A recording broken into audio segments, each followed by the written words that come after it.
Tayo mo sa katapos nga natin. Labasin nyo para ano. Dito muna ako sa labas ng...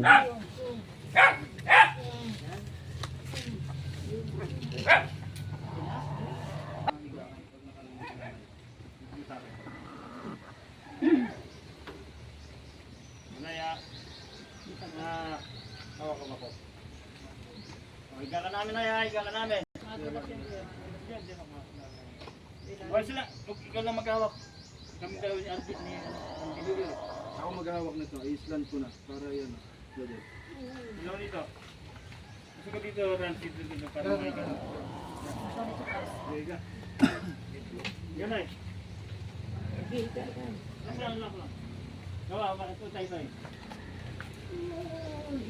Kaawa nga. Ako na ang mag-ano kay nanay. Paano kung mangyari dyan, sir? Ako din lahat. Mayroon naman siyang pamangkin ay nasa ano. Hindi mo alam na ito. Ikot mo kaya sa nanay. Nasa mo kayo na ya.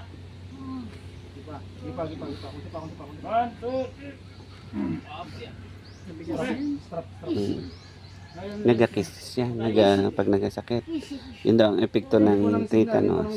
Hindi po naagapan. Eh pagdating namin, pag nung dinala namin kay Ana, nagpalabas lang siya. Tapos nagpatandok. Ay, hindi rin eh. Wala na po yun. Tandok naman, rabis eh. Parehas lang din daw yun. Kapit na sa ano sa braso yan. Pumapit ka para pag masakit. hawak lang, hawak. Kaya doon ka sa kabila.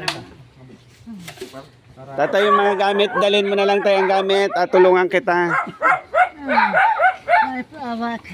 Hawakan dyan sa balikat. Tutoy pahawakin sa balikat at nagasakit yan. O ari, may sabon din akong dinala. Ano pang dadalhin? Asa na yan? Wala nang naiwan ka. Ayaw mo magdala pa ng isang unan. Dala pa tayo ng isang unan at mahirap pag ano. Yung malinis-linis sa malaki. Yung malinis. Yung malaki yan. Yung isang sa... Yan. Sige. Ano, tara na.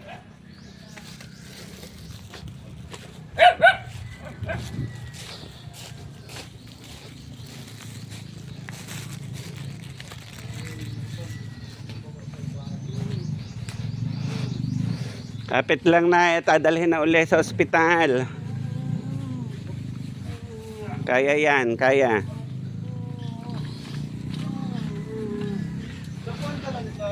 Pinamalayan po. Opo, yun ang sabi ni Doc Mike.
Nadala mo lahat ng gamit ay.